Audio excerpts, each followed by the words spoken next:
per no començar massa tard i ser també puntuals, no? com a europeus, que això també és important.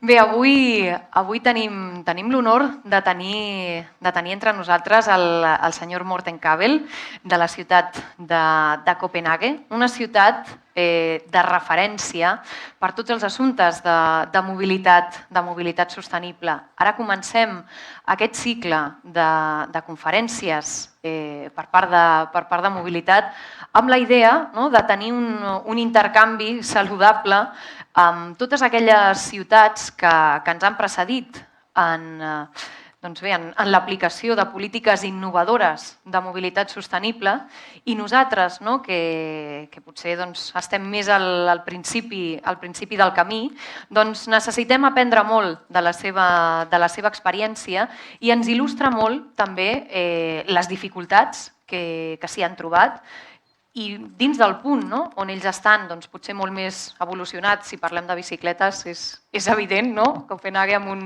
50% dels desplaçaments interns en bicicleta té res a veure amb el que puguem tenir en aquesta ciutat.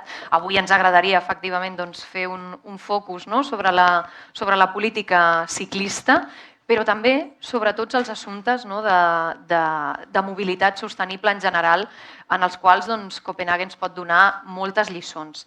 Sabeu que aquí tenim un programa ambiciós de mobilitat sostenible, de repensar molt bé l'urbanisme de la ciutat i la forma en la qual ens movem. Això no és tasca fàcil, es presta molt sovint a la crítica ben intencionada i no tan ben intencionada, però que hem de ser capaços de fer aquesta pedagogia i de poder explicar per què estem fent el que estem fent i cap a on anem i per què volem anar precisament per aquest camí. En aquest camí, com deia, no estem sols, tenim moltes ciutats que ens han precedit i que ens poden explicar per què el que estem fent ara ni són bogeries ni és precisament inventar la sopa d'all, que fa temps que està inventada, i que altres ciutats ho han aplicat molt abans que nosaltres. També nosaltres, jo crec que és una bona oportunitat per les ciutats visitants que tindrem durant aquest cicle fins al juliol, també per aprendre de què significa aplicar aquestes polítiques de mobilitat sostenible aquí i ara a la ciutat de Barcelona. Estic segura que també li resultarà una experiència interessant i per això també ho plantegem en clau d'intercanvi. I sobretot donar l'oportunitat a tots aquells que assistiu a aquestes conferències a tenir de forma directa els responsables de mobilitat o de les polítiques de sostenibilitat de moltes ciutats que tenim moltes vegades com a referent i que tindrem llavors l'oportunitat de preguntar i de resoldre dubtes i de fer un debat molt enriquidor. Jo, per mi, fins aquí, no vull allargar-me més. Crec que és molt interessant el que ens explicarà avui el senyor Morten Kabel i que hem d'estar molt atents. Precisament jo crec que tindrem després moltes preguntes i un debat molt animat, sobretot si parlem de bicicletes en aquesta ciutat. Moltes gràcies, sobretot, per venir i it's all yours. Thank you.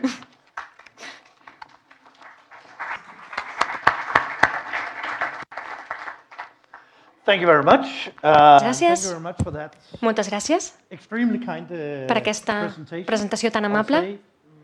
Sometimes I'll say too many compliments about De vegades Copenhagen crec because we are que not there feliciteu yet. massa We a have Copenhague definitely perquè encara no ho hem aconseguit. reached our Clarament goals encara yet no hem to arribat become als nostres sustainable objectius and de ser for sostenibles actually reaching a i sustainable d'arribar mobility. a una But mobilitat I'll try realment today to sostenible. give Però you some avui examples intentaré of donar-vos alguns what we do. exemples d'allò que estem And first of all, I fent must say i en that primer I was lloc quite voldria impressed dir when I que saw this m'ha picture, impressionat molt veure aquesta imatge advertisement for today, mostly per because this is l'anunci actually de la what I conferència see d'avui, when I walk perquè out of això my door every és morning. el que veig jo quan surto de It's casa actually cada my matí. neighborhood, És el meu barri, el meu carrer.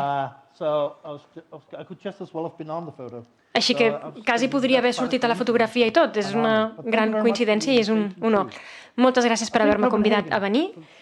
I Copenhagen, bé, en primer lloc vull dir que sóc regidor d'aspectes tècnics i mediambientals. Soc regidor de serveis tècnics i medi ambient de la ciutat de Copenhagen. Tracto amb mobilitat, transport, clima, medi ambient, tots els temes que podem dir que creen el marc de la ciutat. I potser podríeu dir que són les coses avorrides, però no són avorrides en absolut. Crear una ciutat, assegurar-se que la ciutat funciona, que encaixa, que és coherent, probablement és la cosa més important que es pot fer. Això crea el marc de la ciutat. L'arquitectura, l'urbanisme també en forma part. Soc un dels 7 regidors de Copenhagen i crec que tinc el millor lloc de treball. La nostra idea a Copenhagen és fer que l'opció correcta sigui l'opció més fàcil. Perquè si fem que l'opció correcta sigui la més ràpida, la més fàcil i la més flexible, això és tal com ho plantegem a Copenhagen. És la clau per tenir una mobilitat sostenible i d'èxit, que no és fer cops de bastó a la gent fins que finalment sucumbeixin a totes les nostres idees elevades i fantàstiques, perquè potser són eficients durant una estona però no a la llarga. El que volem és aconseguir que l'alternativa millor sigui l'alternativa més atractiva per la gent. Així que durant les pròximes 7 o 8 hores us donaré alguns exemples d'allò que fem a Copenhagen i de com intentem crear la mobilitat sostenible. La nostra ambició, en general, és combinar el transport públic amb una forta cultura de la bicicleta que no només alleuja la congestió, sinó que també, en comparació amb un altre tipus de ciutat, és més barat i té molts altres beneficis i ens obre la porta a un millor ús de l'espai públic. A l'inici, intentaré donar-vos una idea de què és Copenhagen. Això és tota l'àrea circumdant de Copenhagen, 3,8 milions de persones en 2 països, 79 municipis a Dinamarca i a Suècia.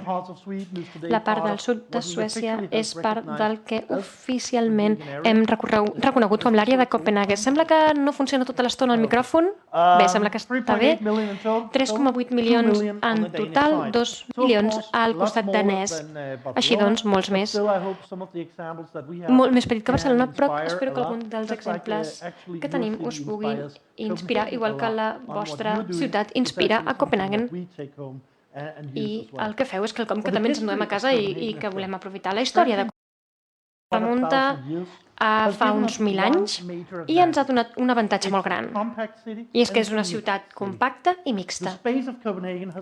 L'espai de Copenhagen s'ha anat restringint a causa de restriccions relacionades amb el comerç i fortificacions militars, i això significa que la ciutat, durant la seva història de 1.000 anys, s'ha desenvolupat per aconseguir que la major part dels elements estiguessin concentrats en un espai tan petit com fos possible. I això és important per una ciutat, perquè, tal com diu la Comissió Global de l'Economia i el clima, una de les claus pel desenvolupament sostenible, de fet, és que una ciutat sigui compacta, connectada i coordinada. I crec que aquí, aquest exemple de la vostra ciutat en comparació amb Atlanta, a Geòrgia, als Estats Units, és un dels millors exemples. De fet, a tot el món, quan faig xerrades, parlo de Barcelona, faig servir Barcelona per ensenyar què és allò que crea una ciutat sostenible, perquè això ens diu tot.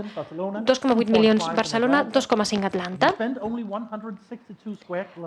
però dediqueu només 162 quilòmetres quadrats per l'allotjament d'aquestes persones. A Atlanta, molt més disseminat. I aquí tenim també les emissions de CO2, 7,5 tones d'emissions de diòxid de carboni per persona, per transport privat i públic cada any. En comparació, Barcelona va servir 0,7. Així, bé, és que podria acabar aquí i ja està, perquè això ens ho diu tot.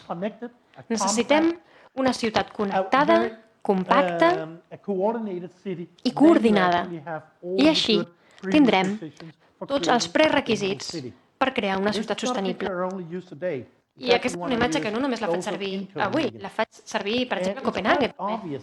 És evident que el mateix número de persones que viuen en una àrea més condensada i més coordinada, significa que el camí per anar a la feina, a comprar al parc, al gimnàs o a deixar els nens a l'escola serà més curt. I això també significa una economia millor, reducció del temps de desplaçament i també, evidentment, ciutadans més feliços que tenen temps per fer altres coses que no siguin estar asseguts en un embús de camí a la feina. Com a exemple, a Houston, a Texas, dediquen un 14% del seu PIB en transport. El 14%, en comparació amb el 7% de moltes ciutats de l'Europa occidental i, no per tardar, el 4% a Copenhagen. Tot i que els preus del combustible siguin més baixos als Estats Units. Però els nostres esforços en el transport hem aconseguit interrelacionar-nos molt en aquest desenvolupament d'una ciutat molt compacta. Això és el 1947, la part central de Copenhagen i el plan dels 5 dits. Copenhagen s'ha planificat sempre amb vistes a una ciutat coherent amb accés a una infraestructura. En 1947, Copenhagen es va planificar per aquest pla dels 5 dits dissenyat per desenvolupar zones urbanes amb una xarxa de trens, la xarxa S-Train, i el que és interessant és que aquest pla mai es va adoptar oficialment. De fet, mai es va decidir al Parlament o a l'Ajuntament. Oficialment no està decidit enlloc, però durant 70 anys el pla dels 5 dits ha estat la base, la pedra angular del desenvolupament de Copenhagen. Així que, diguem a la part central de Copenhagen o més a la perifèria, aquest pla es fa servir com a eina per desenvolupar a Copenhagen i està relacionat amb les inversions dels últims 40-50 anys i amb l'ús del territori. La infraestructura s'ha basat molt en interconnectar la ciutat al màxim possible. Ja tenim una xarxa molt gran de rodalies, són les línies rosades o liles que veiem a la pantalla, cap als dits. Ara tenim també 2 línies de metro a la part central de Copenhagen, fins a l'aeroport, i estem construint unes altres 2 línies de metro a la zona central de Copenhagen, a més d'una línia de tren lleuger per la part al voltant del centre de Copenhagen. Aquesta xarxa que veiem aquí s'acabarà d'implementar cap al 2023 i un parell d'anys abans també tindrem aquests trens d'alta velocitat cap a la part occidental de Dinamarca i es connectaran també part de les illes de la zona perquè la gent pugui arribar més ràpid a la feina, perquè en comptes de trigar 20 minuts per arribar a la feina. Crec que és un bon incentiu per fer servir el transport públic per arribar a treballar a la part central de Copenhagen en lloc de fer servir el cotxe. Evidentment, cal molta inversió per fer això. La ciutat en si mateixa aquest any ha invertit uns 5.000 milions d'euros a la xarxa de metro, però és necessari perquè Copenhagen està creixent. I després tornarem a parlar d'això. De tant en tant venem els esforços de promoure el transport públic com la manera de reduir les emissions, però hi ha un benefici molt més fonamental de la mobilitat sostenible i és tenir un aire més net. Simplement tenir un aire que podem respirar sense posar-nos malalts. Com a polítics, com a planificadors, tenim l'obligació, envers tots els ciutadans, de crear una ciutat que no faci que es morin simplement per viure-hi. Però això és un símptoma d'un repte que va més enllà. Les nostres estimacions a Copenhagen mostren que fins i tot amb totes les inversions que hem fet, amb tots els incentius, encara i així tenim a 540 persones que moren de forma prematura cada any a Copenhagen simplement per la pol·lució de l'aire. Això són 540 persones que podrien haver viscut més temps i amb més salut. 540 persones de més que moren. No sé si aquesta nova sèrie, The Crown, la corona sobre Elisabet II a Anglaterra, un dels episodis parla de l'smog a Londres als anys 50. Hi ha gent que moria simplement perquè sortien al carrer i respiraven l'aire. Ara no ho veiem tant, com a mínim no a Europa, per sort, però tot i així encara tenim més de 500 persones a Copenhagen que moren per aquest motiu i segur que a la major part de ciutats d'Europa occidental tenim també centenars de persones que moren per aquest motiu. Hem de fer-hi alguna cosa. Per combatre la mala qualitat de l'aire, hem implementat zones de baixes emissions el 2008. Estem millorant els nostres autobusos i fins i tot necessitem que hi hagi requisits més estrictes per als cotxes, les furgonetes d'entrega, els camions, els vaixells que traguen els nostres ports, els creuers. De fet, són un dels principals contaminants de l'aire a les ciutats. Sé que a Barcelona un terminal de creuers molt important també, igual que ho és Copenhagen. I els creuers, en la major part dels països europeus, no estan obligats a fer servir electricitat municipal quan estan a port. Només t'he d'un exemple. Crec que és a Danmark, a Suècia, i allà sí que estan obligats a connectar-se a la xarxa municipal d'electricitat quan estan a port. No, simplement estan allà a servir el motor per proporcionar-se electricitat quan estan a port. Això passa a Copenhagen i és una gran contaminació de l'aire. Estem desenvolupant combustibles alternatius per al tràfic que sí que necessitem. Això significa doncs, que els camions de les escombraries i altres vehicles estan funcionant amb gas en comptes amb combustibles fòssils per reduir les emissions. Volem tenir tots els vehicles del municipi de Copenhagen, els vehicles oficials del municipi de Copenhagen, fent servir combustibles alternatius de cara a 2025. De fet, estaria molt bé també treballar conjuntament a tota Europa per començar a demanar als fabricants de cotxes que ens donin cotxes, que ens donin vehicles pesats, que puguin funcionar amb electricitat, que puguin funcionar amb hidrogen i que siguin igual d'eficients que els vehicles pesats que funcionen amb dièsel que veiem avui dia. Una ciutat no ho pot fer sola, el mercat és molt petit, però si col·laborem tots, tota Europa, crec que podem no obligar, però sí que podem fer que els fabricants de cotxes produeixin aquests vehicles pesats que necessitem, perquè els necessitem a totes les ciutats. El nostre següent objectiu és ser elèctrics a tots els nostres autobusos, que siguin tots elèctrics. A 2019, aquest autobús o un similar seria l'únic que haurien de veure a Copenhagen. L'Ajuntament va decidir a l'octubre que per 2019, quan es faci el proper concurs, ja no tindrem més autobusos amb dièsel a Copenhagen en absolut.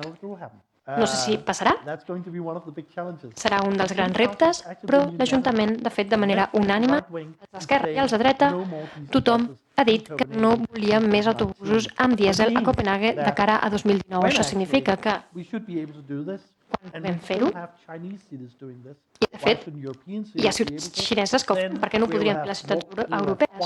Doncs llavors tindrem més silenci, menys contaminació i autobusos que no emetran diòxid de carboni a la ciutat. Això hauria de ser possible. Però, evidentment, bé, a Copenhagen ja estem treballant amb això i estem mirant les altres ciutats europees. Hem de desenvolupar millor el sistema de transport. Ens estem fixant en les zones de baixes emissions a Berlín o fins i tot les superilles aquí a Barcelona. I també estem treballant molt amb els ITS, els sistemes de transport intel·ligent, i és quelcom en què ens hauríem de centrar. Estem creant una infraestructura que permeti als nostres autobusos desplaçar-se de forma ràpida i fàcil per la ciutat. En un dels nostres majors esforços de sistemes de transport intel·ligent hem instal·lat càmeres als encreuaments de una part de Copenhagen que té una miqueta més de trànsit que la resta de la ciutat. Les càmeres d'aquí, bé, la càmera no sembla gran cosa, però de fet és una experiència essencial a Copenhagen. Són càmeres intel·ligents perquè aquestes càmeres no són càmeres en realitat, són detectors.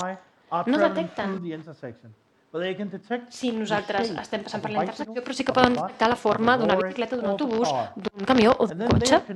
I llavors estan connectades a un ordinador que controla la intersecció a la cruïlla.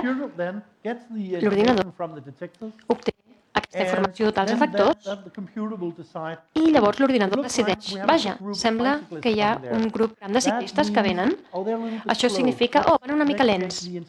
Fem una cosa, fem que el semàfor segueixi verd una mica més perquè puguin passar, o reben una senyal de l'autobús que diu que va una mica lent i si es pot quedar el semàfor en verd 5-10 segons més. I llavors l'ordinador ajusta això i fa que el semàfor segueixi en verd. Sembla senzill i ho és.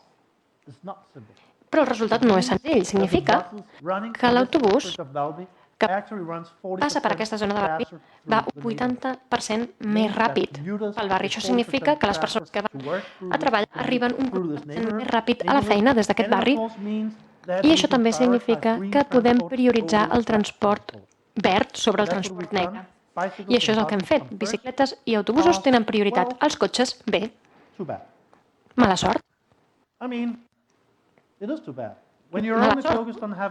Si t'has de centrar en una persona i una persona i una persona i una persona i una persona i una altra i un i dues persones en un cotxe.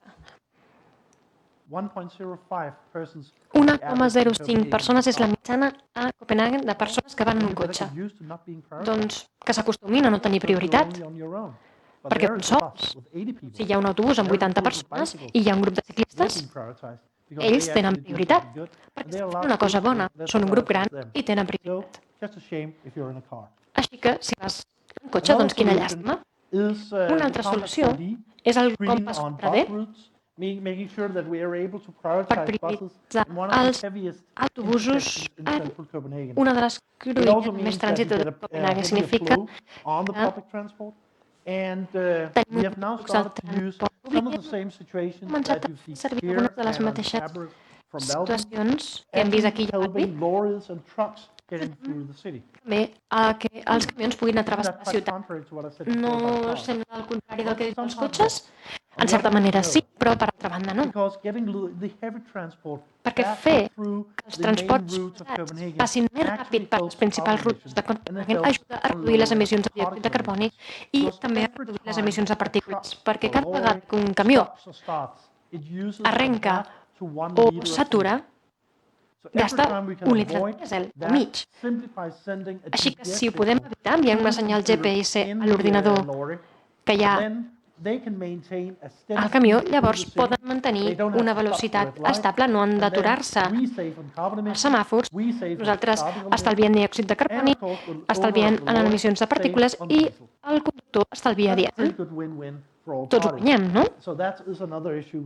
I això és com que també estem duent a terme. I ara ens podem preguntar què passa amb la privacitat, perquè aquesta càmera i aquest sistema i el dels camions que mencionava és una bona oportunitat perquè l'Estat pugui vigilar tots els ciutadans. I no hi ha res millor que la ciutat sàpiga en tot moment on estan els ciutadans. És fantàstic, no? Excepte pels ciutadans. Per això, de fet, hem adoptat de manera unànime, i m'ha impressionat molt això, que una ciutat intel·ligent, una Smart City, mai ha de ser una ciutat vigilada. 1984 va ser un 1984 el llibre de George Orwell va ser una advertència, no un llibre de receptes. Així que aquestes càmeres que he ensenyat abans, càmeres intel·ligents, són càmeres tontes també, perquè no poden enviar cap informació concreta al sistema, no poden reconèixer les persones, només les formes. Poden reconèixer una bicicleta, un cotxe, un autobús, però no si som tu o jo. És a dir, que la ciutat intel·ligent, la Smart City, segueix sent intel·ligent, però no vigilant. I això per mi és molt important, perquè a la ciutat tant li fa on estan els ciutadans en cada moment. La privacitat és un component essencial per al futur de les Smart Cities, si m'ho pregunteu a mi. Això també significa que moltes empreses que no estan gaire contentes perquè vindran a Copenhagen i els diré tinc aquesta solució fantàstica, l'has de comprar. I així ho podrem controlar tot i sabrem on estan tots els ciutadans. Jo he estat en moltes reunions com aquesta i m'han fet presentacions fantàstiques i els he dit que no, a tots. I això s'ha de fer. S'ha de fer per seguir sent una smart city, no sigui una ciutat vigilada. I les empreses no ho entenen, N'he decebut moltes, no diré noms, però n'hi ha moltes que quan surten per la porta de l'Ajuntament se'n van maleint, perquè no entenen, no venien amb les idees, amb la premissa dient com venien a Copenhague. Però és un sistema molt bo. Si tens a 54 de 55 consellers que diuen que sí, que això és el que volen mantenir la privacitat. Les bicicletes. He de parlar una mica de bicicletes avui. Els sistemes de transport intel·ligent són molt prometedors per crear millors fluxos per al nostre transport públic i ara mateix pel trànsit de cotxes que encara és necessari, però a Copenhagen el que hem fet és, el que tenim és una cultura ciclista molt desenvolupada i el transport públic i els trens ens donen una gran oportunitat de combinar les bicicletes amb els desplaçaments de llarga distància. Ara mateix és gratuït portar la bicicleta amb els trens de la xarxa S-Train i les públiques disponibles a les estacions de l'intercanviadors, però evidentment hem de seguir desenvolupant el concepte i fer-ho. Us estic mirant vosaltres, perquè llavors serà possible sigui sostenible entrar i sortir per anar a la feina a Copenhagen, perquè per mi una ciutat molt desenvolupada pel que fa a la cultura de la bicicleta és la forma més intel·ligent de desenvolupar ciutats en el futur i d'això n'estem molt orgullosos a Copenhagen. Però com amb tots els avenços, hi ha moltes estratègies diferents que interactuen. Pel que fa a la mobilitat, tenim 3 estratègies principals. Una estratègia per les bicicletes. De fet, l'objectiu de la ciutat és ser la millor ciutat per al ciclista del món. De fet, ho serem demà i tenim moltes ganes de rebre aquest premi. I els objectius generals de mobilitat que tenim definits diuen que el 50% de tots els viatges que es facin per anar a estudiar o per anar a treballar han de ser en bicicleta. Tenim el pla municipal que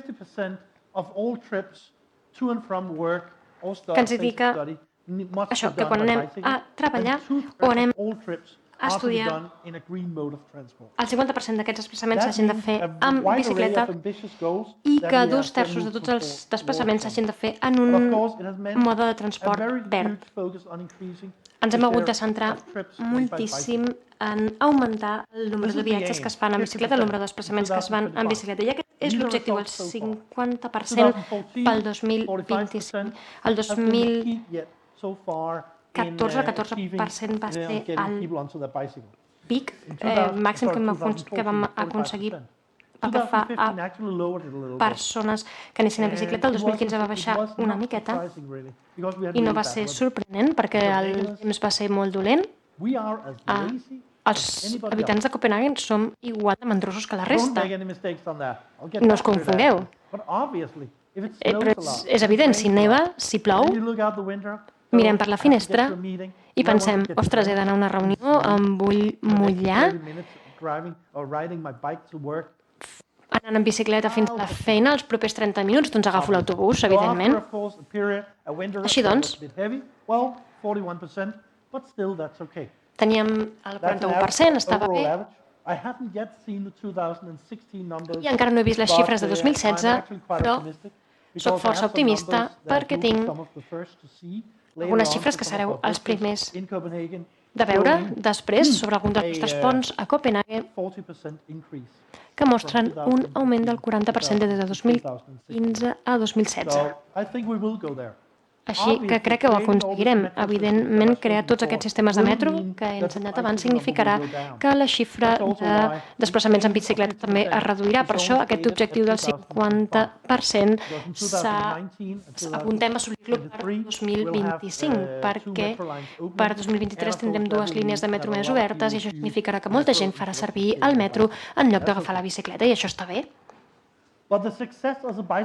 Però l'èxit d'una ciutat pensada per les bicicletes no és gratuït, això ho he de dir. No és gratuït invertir en les bicicletes. En l'última dècada, Copenhague ha invertit més o menys 160 milions d'euros en la cultura de la bicicleta i la infraestructura per les bicicletes de Copenhague. 160 milions d'euros. És una quantitat important per qualsevol ciutat, però, en comparació, un tram de 3 quilòmetres d'una carretera de circunvalació cap a l'autopista al nord de Copenhague va costar 300 milions d'euros. Tenim 10 anys d'inversió en bicicletes per passar del 36% fins al 40 i tants per cent, que ens ha costat la meitat que aquest tram d'autopista. Una vegada em vaig trobar amb un company que em va preguntar Copenhague com s'ha pogut permetre ser una ciutat que sigui amigable per les bicicletes? Jo el que li vaig respondre va ser com us podeu permetre vosaltres no fer-ho, perquè la infraestructura per les bicicletes és la infraestructura més barata que es pot construir en una ciutat. Ho repetiré, la infraestructura per les bicicletes és la infraestructura, és la inversió més barata en infraestructura que es pot construir en una ciutat. No hi ha res comparable. Així doncs, si no teniu diners, bé, feu una ciutat per les bicicletes, llavors tindreu infraestructures barates i podreu avançar molt en altres àrees. Perquè Copenhague no ha estat en el passat una ciutat rica. El 1993 Copenhague va estar a punt, a 24 hores, de la bancarrota. De fet, l'últim dia de juny de 1993 es va cridar l'Ajuntament per establir un préstec de 400 milions d'emergència per pagar les pensions el dia següent. I l'alcalde de Copenhague va haver d'anar al govern i dir això ho podem fer el juny, però si ho hem de fer el juliol us dono les claus de Copenhague i us podeu quedar amb la ciutat. Llavors l'Estat va haver d'intervenir, fer moltes inversions per assegurar-se que no entràvem en bancarrota i encara estem pagant aquest deute a dia d'avui. Tot i que Copenhague avui és una ciutat rica, això ho reconec, però no sempre hem estat rics. Aquestes imatges que us ensenyo no són perquè hem tingut molts diners històricament, sinó perquè hem creat innovació i perquè hem hagut de pensar en les solucions econòmiques. Si no, hauríem estat en la bancarrota. A la London School of Economics, el 2014, es va fer un informe sobre Copenhague com el líder de l'economia verda i deien que si Copenhague no hagués adoptat l'economia verda, hauríem tingut exactament els mateixos impactes de la recessió i de la crisi financera que la resta de ciutats del món occidental, però no va ser així. Copenhague mai va arribar a la recessió. I això va passar perquè va passar l'economia verda i podeu dir moltes coses de la London School of Economics, però no són uns hippies que abracen arbres com jo. Normalment són economistes força estrictes i el seu informe indica que s'hauria d'adoptar l'economia verda si es vol mantenir una economia bona, i això és quelcom. Aquests 4 exemples són exemples d'una ciutat pensada per les bicicletes i d'inversions per les bicicletes. Hem creat una xarxa de bicicletes que avui dia s'assegura que la manera més ràpida d'arribar a la feina és anar en bicicleta. Aquesta és una representació gràfica de l'estructura dedicada a les bicicletes. Es pot anar en bicicleta bàsicament a qualsevol carrer, no ens equivoquem, i normalment en bicicleta tens dret de pas. I si no, doncs pots cridar lliurement als peatons. Si veniu a Copenhague, compta amb els carrils bici, perquè a Copenhague els ciclistes probablement són les persones menys educades. Bé, això a tot arreu. Però si algú no compleix amb les lleis no escrites de com dur la bicicleta a Copenhague, els cridem, els escridassem. I no patiu, perquè no només us ho fem als estrangers, ens cridem entre nosaltres també, no discriminem. Però la xarxa dedicada a les bicicletes, la xarxa exclusiva per les bicicletes, són uns 400 quilòmetres de xarxa d'ús exclusiu per les bicicletes on hem separat les bicicletes de la resta del trànsit. I això significa que la majoria dels carrers, de fet, tenim 3 nivells, un pels peatons, un pels ciclistes i un pels cotxes. Això significa que tenim una capa. Tenim una alçada. No hi ha res pitjor que tenir el carril bici simplement pintat. I ho sento, Barcelona, perquè què passa? Que els conductors dels cotxes no els importa, simplement passen pel carril bici a menys que la policia sigui molt estricta. Els cotxes simplement passen per sobre de la pintura i condueixen per on jo aniria amb la bicicleta. Però si hi ha una vorera o un desnivell, no ho faran. Per què? Perquè espatllaran el cotxe i això no ho volen. Així que es queden al seu carril i no entren en el carril bici. I, honestament, també tenim l'avantatge que els ciclistes no van amb la bicicleta per la vorera. Perquè sento moltes queixes a Copenhague per aquest tema i no hi ha res pitjor que sortir per la porta de casa i que t'enxampi una bicicleta que no sap que no pot passar per allà. Així que els hem de separar. Perquè en la cultura del trànsit, els ciclistes som els pitjors. Els habitants de Copenhague, disculpin, som els pitjors pel que fa a la cultura del trànsit. I ho sé perquè aquí he anat en cotxe també. Costa molt aconseguir el carnet de conduir i hi ha bons motius per això, perquè no sabem seguir les normes. Quan a Dinamarca intentem aconseguir el carnet de conduir, bàsicament el que hem d'aprendre és assegura't que saps molt bé que tota la resta de persones que hi ha al teu voltant són idiotes. Tu ets l'únic que vas per on has d'anar. I segurament això aplica als 6 milions de danesos, no som gaire bons amb el trànsit, així que el millor és separar-nos. Però no només per aquest motiu, també perquè hem de crear un espai segur per tothom. Hem de crear un espai segur pels peatons, un espai segur pels ciclistes, per assegurar-nos que ens sentim segurs. No que només estem segurs, sinó que també ens sentim segurs quan anem en bicicleta. I, evidentment, un espai segur també pels conductors dels cotxes. Com deia, tenim aproximadament 400 quilòmetres de carrils bici i uns 60 quilòmetres de rutes verdes dedicades. Tenim aquestes aquí al voltant dels llacs o aquesta que passa per aquí per una antiga via de tren que ja no es fa servir, que ara es fa servir com a un parc i com a una via verda per bicicletes. Totes aquestes xifres sumen més o menys 1,5 milions de quilòmetres que es fan en bicicleta cada dia a Copenhague. I per primera vegada, des que vam començar a mesurar-ho el 1970, avui, a la part central de la ciutat, en aquesta zona d'aquí, tenim més bicicletes que cotxes que creuen les fronteres del districte, del barri. Per primera vegada ho hem aconseguit el 2016. Va ser un molt bon dia a l'Ajuntament. Corria el xampany i, de fet, va ser difícil aconseguir això. Va estar molt bé. I per què els ciutadans de Copenhague fan servir la bicicleta cada dia? No perquè siguin més verds que ningú altre o perquè tinguem aquesta motivació ideològica. No és així.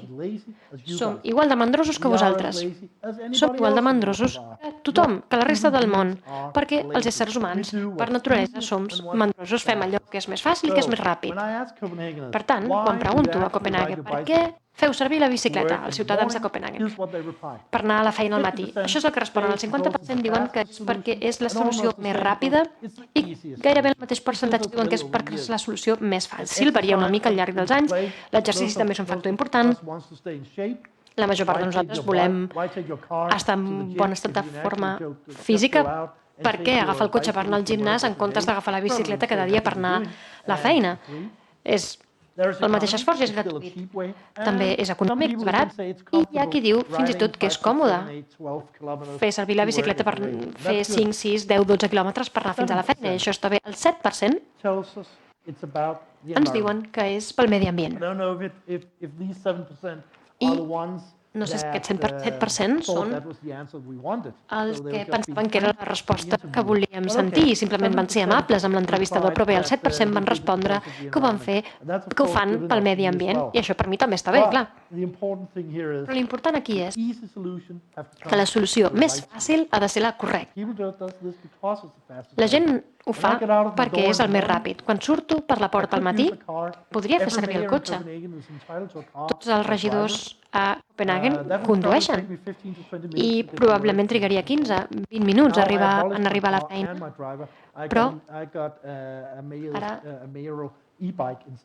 ja no faig servir el cotxe. En comptes de tenir un cotxe de regidor, tinc una bicicleta de regidor. És una molt bona solució. És la forma més ràpida d'anar a la feina cada matí. Així que per mi és el millor. Però, evidentment, una estructura exclusiva dedicada funciona. Significa tenir un pont dedicat com aquest d'aquí. Aquest és un pont que passa per sobre del port i és només per peatons i per bicicletes. Va per la vora del llac i també significa, per exemple, aquí, que en les hores puntes a Copenhagen, una de les zones amb més trànsit a Copenhagen, hem prohibit el trànsit de cotxes en certes institucions només poden passar les bicicletes.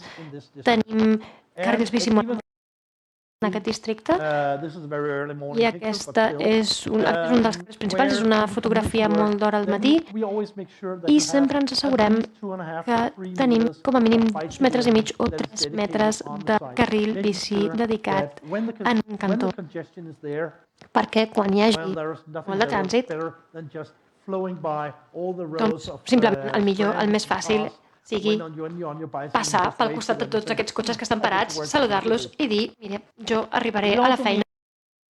També hem de dissenyar les cruïlles de manera que la gent se senti segura. També ens hem d'assegurar que els ciclistes estiguin segurs, no només se sentin segurs. Totes dues coses són importants. Han d'estar segurs i sentir-se segurs. Si no, per exemple, els pares mai permetrien que els nens anessin a l'escola en bicicleta i a Copenhagen ho fan. Alguns dels nens més petits sí que van amb els pares, però els de tercer i quart curs normalment simplement agafen la bicicleta sols i van a l'escola. I això és perquè tenim un sistema on la línia de frenada de les bicicletes queda més endavant i així els cotxes poden veure els ciclistes. Aquí aquest és un encreuament molt estret on vam tenir alguns problemes, però si mireu aquí veureu que la línia de frenada pels ciclistes està més endavant i també tenim semàfors diferents per als ciclistes i així, si ets un ciclista, saps quan has d'arrencar tu, quan estàs en aquesta cruïlla. Un dels principals problemes són els camions que giren a la dreta. Fa 10 anys van morir uns 20 ciutadans de Copenhagen per aquest motiu i havíem de fer-hi alguna cosa. Va ser un dels principals motius pels que les persones no anaven en bicicleta o que els pares no enviessin els seus fills en bicicleta a l'escola perquè els feia por que un camió que girava cap a la dreta els atropellés. Va ser un gran problema i una de les solucions va ser que la línia de frenada dels cotxes estigués 5 metres més enrere que els de les bicicletes per assegurar-se que veuen les bicicletes. En aquest cas d'aquí tenim un senyal que detecta les bicicletes i que envia senyals als conductors dels camions perquè sàpiguen que hi ha ciclistes a l'encreuament i alhora que el camió faci llums perquè els ciclistes sàpiguen que vingui un camió. Les dues bandes saben que l'altre hi és, perquè evidentment cap conductor d'un camió vol matar un ciclista quan va a la feina al matí.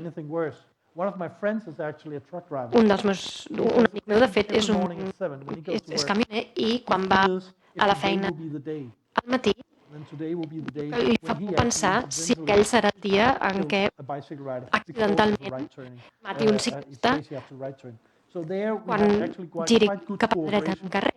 Així doncs tenim molt bona cooperació amb els sindicats de conductors de camions i també amb la indústria perquè tothom vol que la ciutat sigui un lloc segur.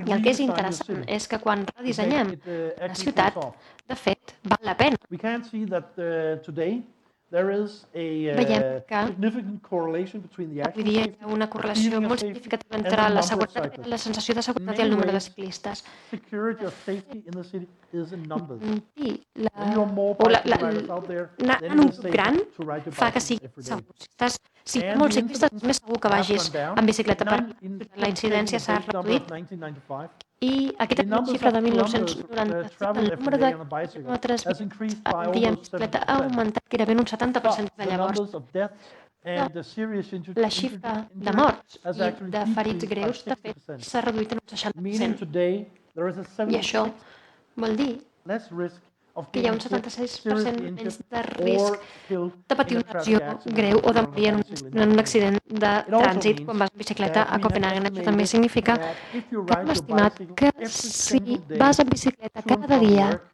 a la then feina i it'll tornant be de la feina, statistically 4,700 years from now before estadísticament you're in a seran serious accident. 4.700 anys fins que estiguis implicat en un accident greu. Estadísticament, evidentment, encara ens hem de centrar en reduir les xifres, But of course, it is a number that we però, spend a lot of time saying, evidentment, safe out there, so go hem on your aconseguit bicycle. una xifra amb la que But podem of dir course, és podeu overall, sortir the en bicycle bicicleta, però en general, bicycle culture la isn't cultura de just la good for the bicicleta individual no Copenhagen. només és It also bona supports per overall cadascun density. dels It habitants de allows for Copenhagen, better sinó que també and more suporta tota la infrastructure at the ciutat same price, per allowing a aconseguir better use of the urban millors space, infraestructures al and of mateix course preu, un allowing millor ús a de l'espai mode of urbà, transport that també is also permetent healthier. un mètode de But we also transport que és know més saludable, that perquè every també single sabem kilometer que a cada bicycle rider quilòmetre rides que un ciclista actually saves in de fet, socioeconomic terms en termes 20 socioeconòmics, sorry, estalvia 60 cents. 60 cèntims, 60 euro cents is 60 being cèntims saved d'euro every single time s'estalvien you ride cada a vegada kilometer. que That fas includes un quilòmetre en health bicicleta. benefits, it includes pollution, Inclou all the beneficis things that we have to sanitaris, la contaminació, calculate in. totes les coses When que you hi has drive de a calcular. kilometer in a car, it Quan costs condueixes un society quilòmetre 10 en cents. cotxe, li costa a la It's a societat good 10 economy, cèntims. also for Així que és society, una bona to make economia sure també that you per focus la on the clean societat. transport.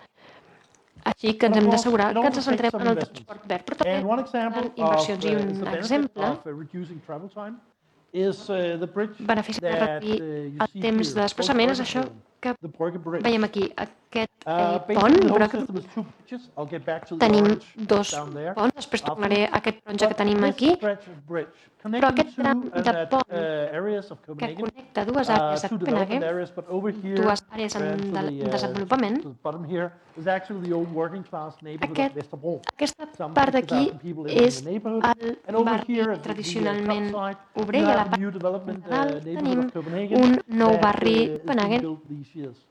construït recentment. Així doncs, vam fer un pont entre tots dos. Vam estimar que uns 3.000 ciclistes el farien servir cada dia, i això estava bé, la inversió era molt gran, 4, 5, 6 milions d'euros, 3.000 ciclistes estaria molt bé. El dia que es va obrir, la xifra va ser de 9.000 ciclistes i un terç d'aquests, de fet, eren persones que normalment feien servir el cotxe, que van deixar el cotxe a casa i van fer servir la bicicleta per anar a treballar. Això vol dir que vam alleujar la pressió als carrers, vam reduir 3.000 cotxes d'un dia per l'altre. I avui,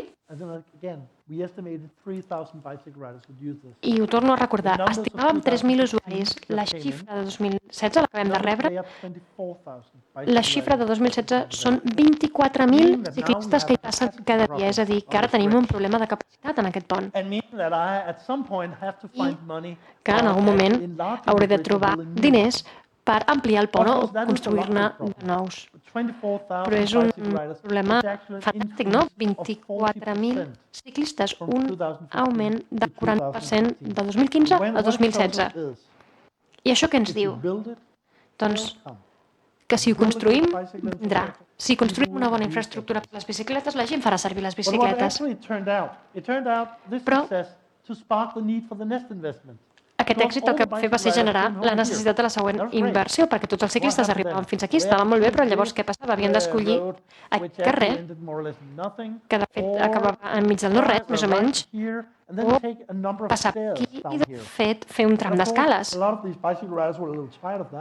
I molts d'aquests ciclistes estaven cansats de fer-ho, queien transportant la bicicleta Així que vam invertir en el següent pont, que és la SERP ciclista. En danès és un joc de paraules amb un component de la bici. Són només uns metres, és una part petita de la infraestructura de la bicicleta, però és un bon exemple de com volem construir Copenhagen, perquè aquest sistema, des d'aquí fins aquí, ens assegurem que podem assegurar que poden passar d'aquí a aquí, que després hi ha un pont per evitar les escales i passar cap a l'altra banda, i així es pot anar en bicicleta de forma ininterrompuda i ràpida per les bicicletes. I això és només per les bicicletes, ni tan sols pels peatons, que puguin passar de manera fàcil. Quan sumem tots els beneficis socioeconòmics, les xifres sempre són abstractes, però si convertim els minuts estalviats per les persones que van en bicicleta, de fet, aconseguim un retorn de la inversió en molts pocs anys, simplement amb aquest retorn de temps. I per què ho faig? Perquè no ens equivoquem. Els habitants de Copenhagen són igual de conservadors o d'escèptics sobre aquestes inversions que la resta. Si volgués presentar això a l'Ajuntament, m'hauria d'assegurar que les xifres tenen sentit. I una manera de demostrar això és la rendibilitat de la inversió, perquè a Dinamarca hi ha la necessitat que qualsevol projecte tingui un benefici socioeconòmic de com a mínim el 3%, que qualsevol inversió. I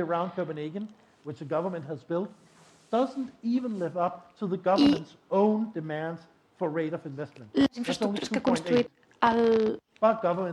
l'Ajuntament no necessàriament han arribat a aquestes xifres.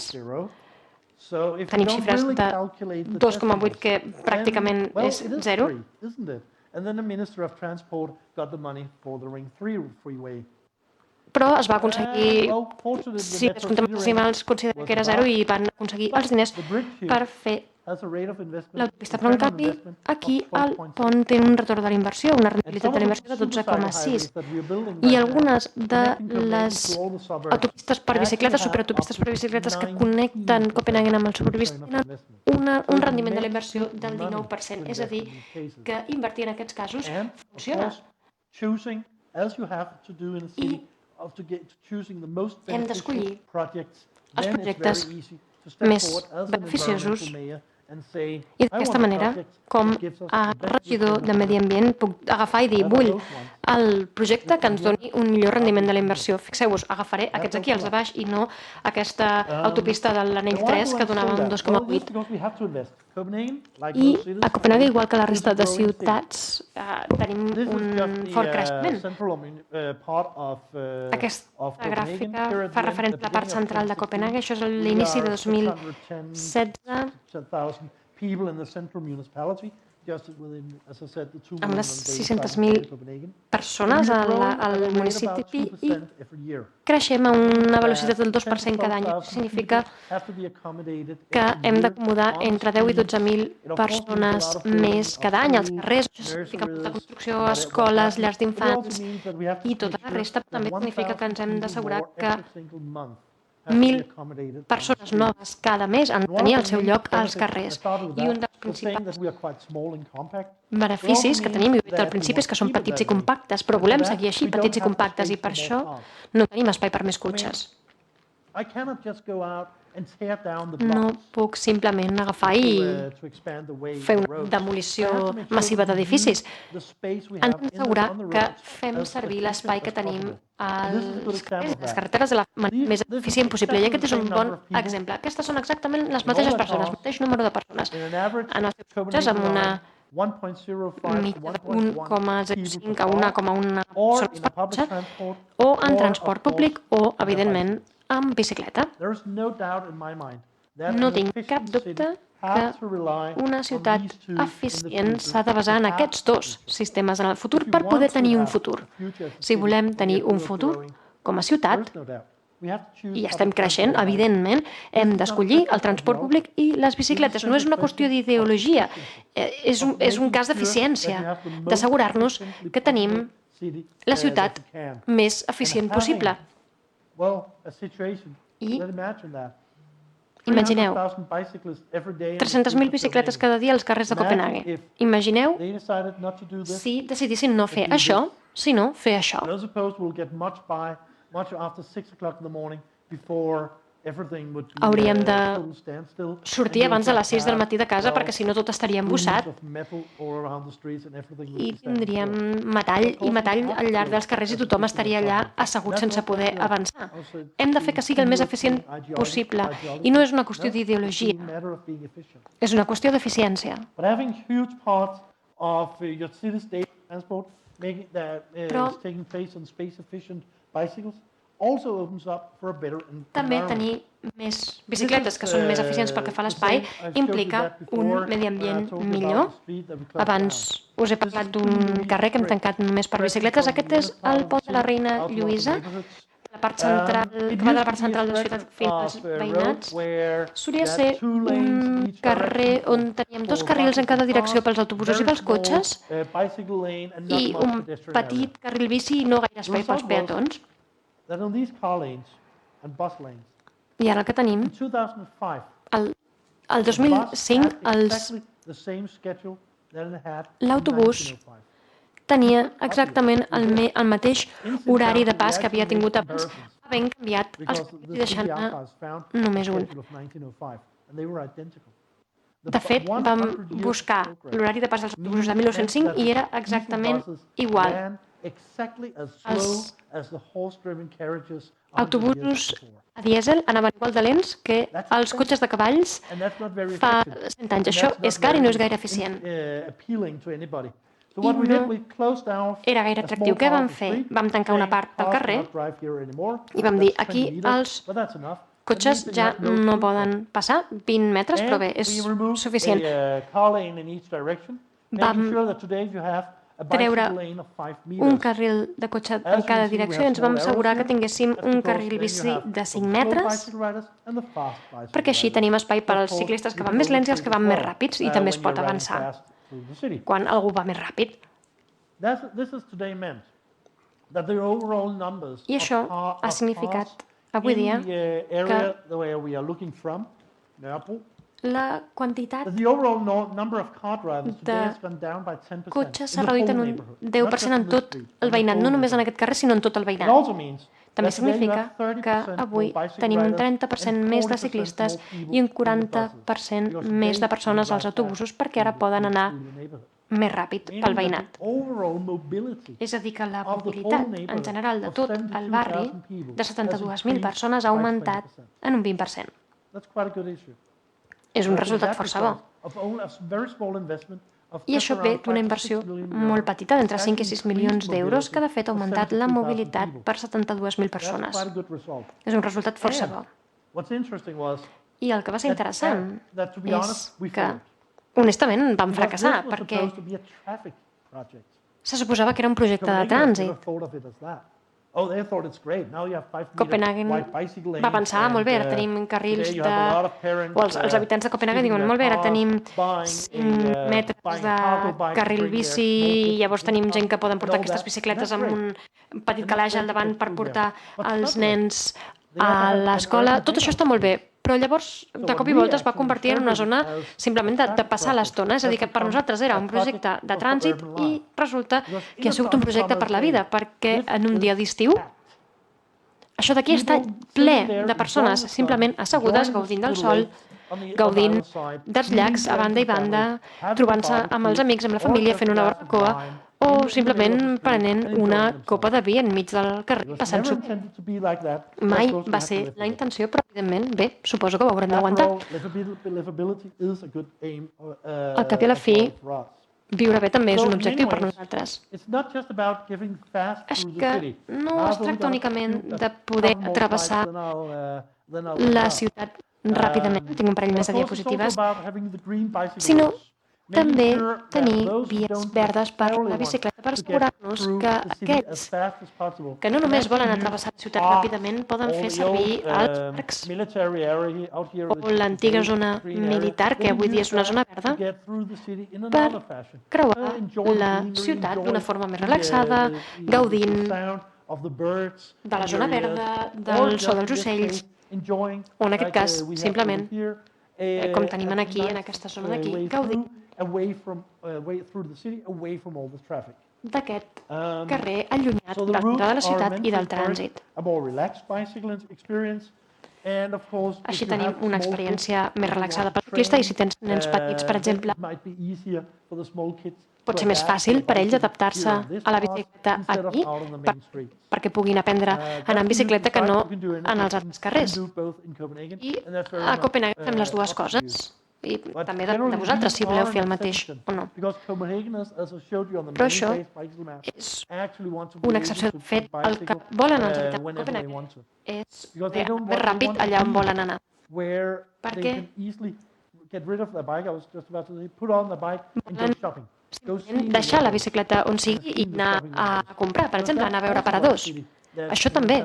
A green transport mode is all about. El que ha de ser una ciutat que tingui un sistema de transport verd. Si volem promoure el comerç local, hem de promoure les bicicletes. Si volem promoure els centres comercials, Then promote cars. llavors promoguem els There is a cotxes. total correlation Hi ha una between correlació the completa shopping entre patterns and els the traffic patrons patterns. de compra i els de If you want trànsit. to have local shopping, Si volem tenir comerç local, the very huge variety of shops in your city, then you should si promote volem bicycles. promoure There is les a great botigues de la university ciutat, llavors study promovem from the les Netherlands bicicletes. Hi ha un molt bon showing estudi d'una that universitat dels Països Baixos que bicycle riders mostra shop que locally and les improve persones the que van local en economy. bicicleta Car compren riders localment i això és are good bo for per malls l'economia local, i que and els the que van en international cotxe chains. van a les cadenes internacionals i als centres comercials. No és ciència complexa, és simplement una qüestió d'eleccions. Què volem promoure com a ciutat? Volem promoure el comerç local o volem promoure el Carrefour i el Walmart? Doncs depèn de nosaltres. Aquestes són les opcions que tenim. I el fet que els ciutadans tinguin totes les opcions també forma part d'aquest pla. I, com deia, volem crear la millor ciutat per als ciclistes d'Europa. Alguns haureu sentit que és Amsterdam, però de fet nosaltres tenim més ciclistes que Amsterdam. Sento presumir una mica i el motiu que ho faig és que els Països Baixos en general com a país són millors que Dinamarca. Jo estudio el que fan els Països Baixos, però hi ha una cosa en la que som millors i és el trànsit. Així que estic intentant tots els meus companys adoptin també aquesta superautopista per les bicicletes per assegurar que creem aquesta xarxa de superautopistes per les bicicletes que puguem fer servir la bicicleta fàcilment si vivim a 10-15 quilòmetres del centre de la ciutat.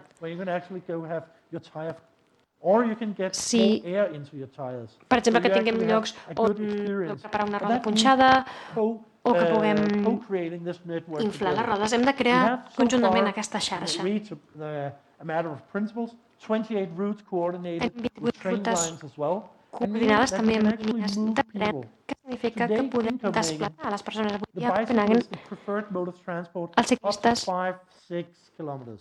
prefereixen servir la bicicleta fins a 5-6 quilòmetres. Els Països Baixos, de fet, ho van fins a 10 quilòmetres. Si ho féssim així, ens lliuraríem de 200.000 cotxes a tota l'àrea metropolitana de Copenhagen. I vull anar més enllà, perquè quan migro els patrons de trànsit de Copenhagen, hi ha moltes persones que venen a treballar des d'aquestes zones cap aquí, especialment aquí, i això són 12-14 quilòmetres fins al centre de Copenhagen. I aquest és el meu objectiu, assegurar-me que és atractiu anar en bicicleta fins a 10-12-14 quilòmetres. I això significa també moltes més bicicletes elèctriques. No hi ha res dolent a les bicicletes elèctriques. No es tracta de ser mandrós, sinó de fer servir la bicicleta uns quilòmetres més. Això és millor que no un scooter, perquè sí que som mandrosos. Són millors les bicicletes elèctriques on encara hem de pedalar, encara hem de fer exercici i forma part de l'experiència del ciclisme. Si fem això realment, estarem en el camí cap a una ciutat realment sostenible i podrem aconseguir, en primer lloc, una situació en què tant faci sol com nevi, com plogui, sigui gener, quan la gent no vol agafar la bicicleta, que tot i així gent agafi la bicicleta cada dia. quants habitants de Copenhague en un dia d'hivern de gener agafen la bicicleta? No són el 45%, són una mica per sota del 40%. Perquè no... So, you can take your suit. I mean, I bike on a snowy day, Així que a Copenhague going to City Hall. There's nothing wrong about que that. neva i anar a l'Ajuntament, no passa res. May have to have some clothes with you in your bag. Potser hauràs de portar roba a la bossa per canviar-te. Have to get a good winter coat like this guy. O un bon abric com aquest. Okay, let's be honest, really looks like you could need a hot cup of coffee. Que bé, sent honest, em sembla que necessitarà un cafè calentet en lloc d'estar aquí enmig de la neu. Però bé, nevi, faci sol, faci fred, faci calor, la gent va en bicicleta per transportar-se per la ciutat.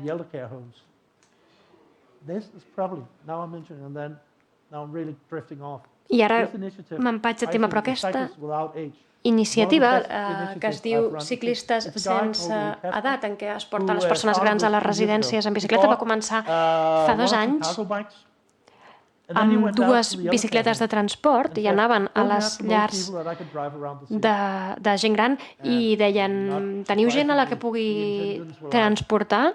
I el personal de la llar de gent gran deia, bé, no sé per què, i la persona que hi anava deia, doncs perquè vull donar-los una bona experiència. I ara tenen unes 50 bicicletes, molts voluntaris, que porten en bicicleta la gent gran de Copenhague.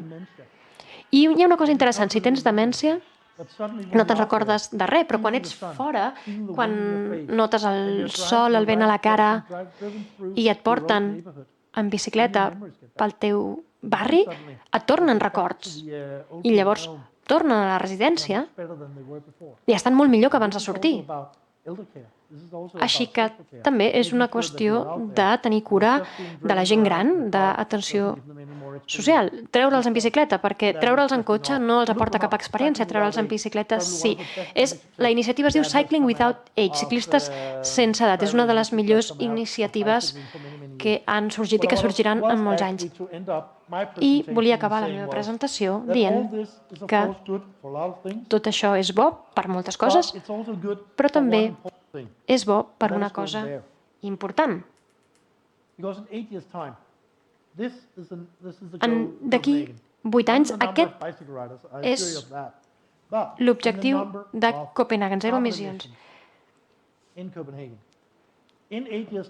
D'aquí a 8 anys, Copenhague serà la primera capital neutra en emissions de diòxid de carboni del món. El 2025 no diem una reducció del 80%, diem un 100% per 2025. El transport és un aspecte clau. Tenir un sistema de transport sostenible també va de reduir les nostres emissions de diòxid de carboni fins a una xifra, en aquest cas, 0,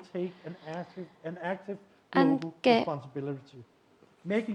prenguem una responsabilitat global, assegurant-nos que nosaltres, com a països rics, formem part o som la part més important de la creació dels problemes de medi ambient que tenim i, per tant, som els que hem de ser responsables per resoldre'ls. I les nostres nacions no fan res, les nacions parlen, però les ciutats són les que tenen la capacitat d'actuar.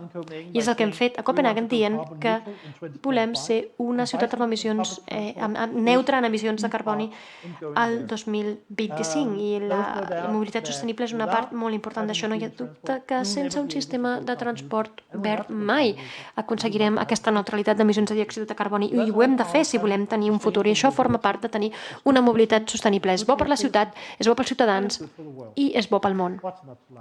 Així que tot està bé, no? Gràcies.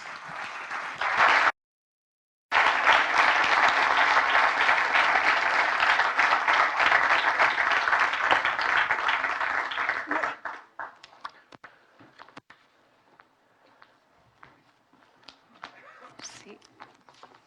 Bueno. Thanks so much. You're welcome. Really inspiring. Ha sigut molt inspirador El que fareu en els propers anys. Moltíssimes gràcies per la teva explicació. Realment, ens semblava graciós, no?, quan sentíem encara estem molt endarrere, no?, en aquesta política o en aquesta altra, no? Perquè comparat amb aquesta ciutat, no?, doncs podem dir moltes coses. Però mira, per exemple, el Cycling Without Age, que comparteixo que és un gran projecte, doncs hem començat una petita prova pilot aquí i ha tingut doncs, una molt bona acollida. Bé, jo crec que surten moltíssims temes, no?, sobre els quals podríem parlar, no?, evidentment de bicicletes, no?, però també parlàvem dels morts amb la contaminació. Aquí doncs, les xifres estan sobre la taula. Aquí dels últims estudis, no?, estem parlant de sobre 600-800 persones, no?, a l'any que podríem evitar només arribant als nivells legals, amb un esforç també amb els autobusos per tenir una flota neta. Hem parlat també de la prioritat dels busos i les bicicletes a les cruïlles, de la regulació dels semàfors per fer la ciutat més eficient en termes de velocitat baixa, no? I també com es relaciona això amb l'accidentalitat, del canvi dels vehicles públics amb una flota elèctrica, no? Molt interessant el fet que una ciutat intel·ligent no ha de ser una ciutat on les càmeres ens estiguin vigilant, no? Hem de mantenir la privacitat i en aquests anys potser aquest repte és dels més difícils a mantenir. Els temes d'intercanvi, no?, de bicicleta i tren, no? Hi ha experiències i de fet hi ha projectes en curs molt interessants. La inversió en bicicleta, no?, com és de rendible respecte a d'altres inversions, que moltes vegades ni es quantifiquen. De fet, si mesuréssim la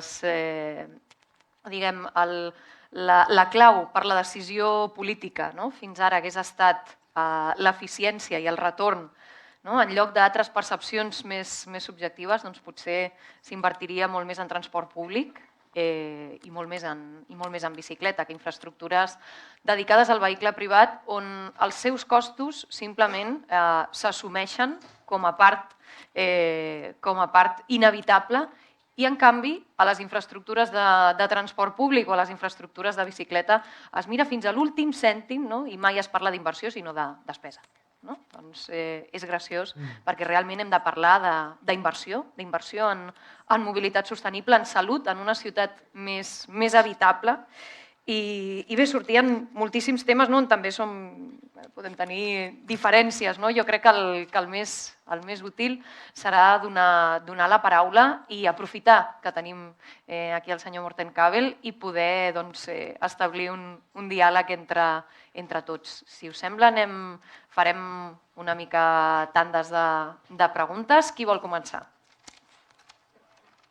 Aneu dient els noms i us apunto perquè com sou... Va, mira, allà darrere s'ha aixecat la primera mà. Podeu dir el nom? Jimena. Vale, mira, apunto la Jimena. Aquí davant, Albert. Perfecte. Vale, m'avisen que tindrem una miqueta més de mitja hora, vale, per fer el debat. Aquí davant, la Maria. És que amb els focus no us veig gens bé, amb la qual cosa, si us plau, digueu el nom. Vale, Carles. Vale, tinc la Jimena, l'Albert, la Maria, el Carles. Per aquí hi havia una altra mà, oi? Jonathan. Vinga, doncs alguna més? L'Anna. Anna i l'Ole l'he sentit. No l'he vist. Vale, fem aquestes i tornem a la següent tanda, que encara tindrem temps. Doncs, Jimena, sisplau. Yes. Can you hear me? Yeah. Bé, sí. La meva primera pregunta és, com sap, Barcelona té una quota molt elevada de peatons, de vianants, així que vull parlar una mica d'aquest tema. Un amic va en bicicleta, una amiga és bicicleta i va creuar, es va saltar un semàfor vermell i li van posar una multa de, crec que eren 100 euros, per saltar-se un semàfor en vermell I crec que això és per la preocupació a la ciutat, pels accidents que pot haver-hi amb els vianants. I em preguntava què en pensa. Què pensa de les restriccions a les bicicletes versus els vianants i com pot tractar aquest tema Barcelona? Gràcies, Jimena. Albert?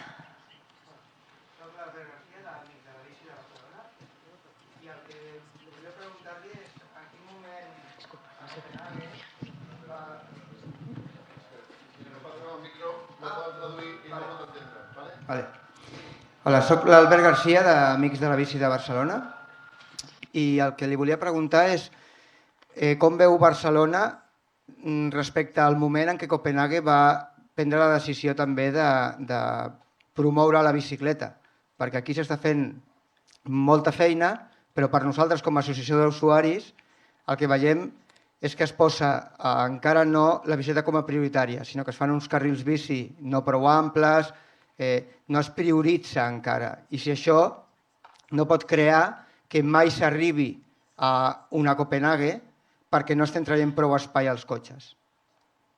Quin moment creu que Barcelona, si tindria que actuar així com ara, que d'alguna forma la majoria d'aquest espai que estem aquí a l'Eixample no tindrà gairebé carrils bici, seguiran sent 4 carrils per cotxes, si el futur serà semblant a Copenhague o no, si no actuem ara ja traient cotxes d'aquests espais.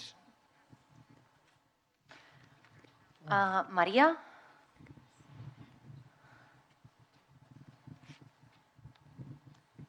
Sí, dos preguntes molt curtes. Una és Barcelona té la densitat més alta de vehicles per quilòmetre quadrat a tota Europa. Llavors és una situació molt diferent perquè jo entenc que Copenhague mai ha tingut aquesta situació. Llavors, quina seria la mesura per vostè, si coneix d'altres ciutats europees, per treure cotxes de les ciutats, que és l'única forma d'impulsar el transport sostenible en superfície? I la segona, no he entès bé el cas dels creuers a Copenhague. Quines normatives o regulacions tenen si estan evitant el que està passant aquí a Barcelona? Molt bé, gràcies, Maria. El Carles estava per allà. Hi, thank you. I wanted to ask you that Hola, gràcies. Volia Barcelona preguntar. and Rome are by Barcelona i far Roma, de lluny, the cities with són more les ciutats motorcycles amb and més mopeds, motos with i an average of motocicletes, 300,000 amb una vehicles mitja de 300 and a very different model share 300.000 vehicles. between all users. And I would like to know how do you explain this massive usage Voldria compared to other European preguntar-li cities? com veu Because, aquest ús massiu you en don't comparació see amb altres this in ciutats, perquè other vosaltres cities, even in no Spain, ho even in veieu en Madrid altres or ciutats, ni tan sols a other Espanya, a European Madrid, cities altres ciutats compared to europeus no es this. veu. Maybe because of the parking Potser policy. a causa I de don't les know polítiques if, d'aparcament. you ride a motorcycle in No Copenhagen, you sé can park on the si sidewalk or you a cannot. Copenhagen si es I don't van know that. en Maybe motocicleta it's one of per la the- ciutat, si es of pot the aparcar a la vorera o no, és una de les preguntes. No sé si té la resposta. Hola, bueno, la pregunta que tenía es sobre el tema de robos, que no lo habéis tratado. No sé si Copenhague tiene los mismos problemas, ya que en Barcelona uno de los mayores problemas que tenemos son los robos y es por eso el éxito de las bicis plegables. No sé si habéis adoptado algunas soluciones o son culturas diferentes. Gracias. Gràcies, Jonathan. Anna? Era per allà.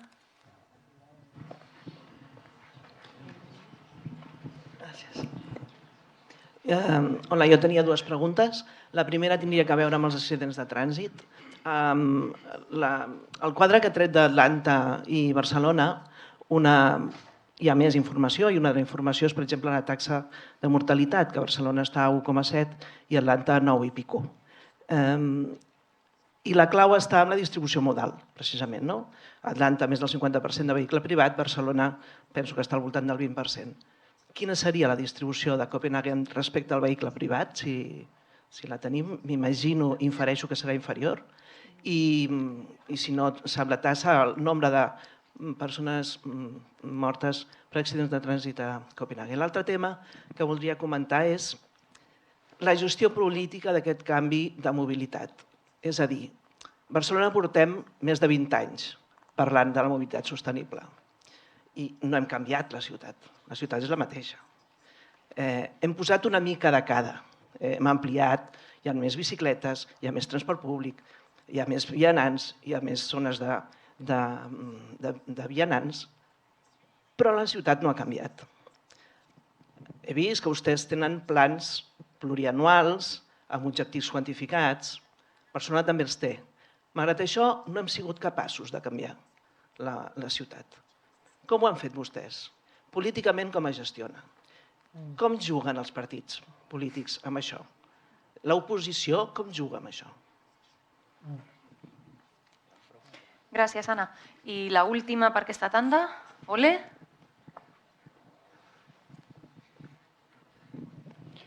Ole Thorsen, Barcelona camina i Catalunya camina també. Morten, undskyld, at du ikke får det på dansk. Jo crec que una de les... Tenia que fer-lo això, Copenhague, digamos, ja expressa una voluntat de ser sostenible en la qüestió de mobilitat per tot. I per això ja sé que hi ha una diferència molt important entre Barcelona i Copenhague con respecte al reparto ciclistes i vianants. Però m'havia agradat d'escoltar una mica més en les teves explicacions també sobre aquest sistema sostenible que és caminar.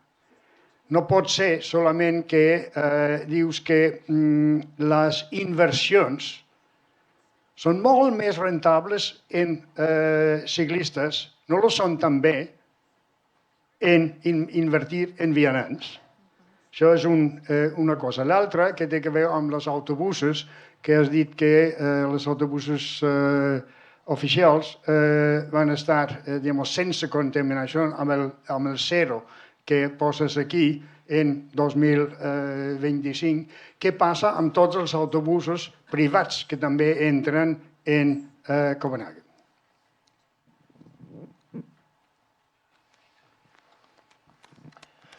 All right. Vaja. Yeah, that's great. I n'hi haurà més. Sí, fantàstic. Okay, let's try to take them one at a time. Anem una a una. I think perhaps I'll start with Crec que potser començaré amb la pregunta de l'Anna i la Maria sobre la història. Copenhagen was a car-oriented city. Copenhague abans era una ciutat orientada als cotxes, molt. In 1912, El 1912, començaré per aquí, van tenir el primer carril bici a Copenhague. I no va ser per tenir trànsit sostenible, era perquè les persones riques eren les úniques que tenien bicicletes i volien formar part de la població general. Interessant. Però llavors tot va arrencar i si mirem Copenhague als anys 30 i 40, les bicicletes ja començaven a estar a tot arreu. Tothom anava en bicicleta. Els ministres del govern anaven en bicicleta. Tothom anava en bicicleta, els enginyers, els treballadors, qui sigui. Però als 50 i als 60, juntament amb la resta del món occidental, la gent es va fer rica i més americana. Als anys 50 i als anys 60, Copenhague va ser una ciutat orientada als cotxes. El carrer que comentava abans, amb aquest carril bici de 5 metres d'amplada, té 45.000 ciclistes al dia, però als anys 70 la xifra estava entre 6 i 8.000. Teníem 4 carrils de cotxes i la gent de Copenhague anava en cotxe. El que va passar és que els habitants de Copenhague ja en van tenir prou, ja en tenien prou. Van sortir al carrer a fer manifestacions i podria haver portat algunes de les imatges, crec que ho hauria d'haver fet, que mostraven algunes de les grans manifestacions a Copenhague. Va haver una vegada que vam tenir 150.000 persones dempeus davant de l'Ajuntament dient ja n'hi ha prou.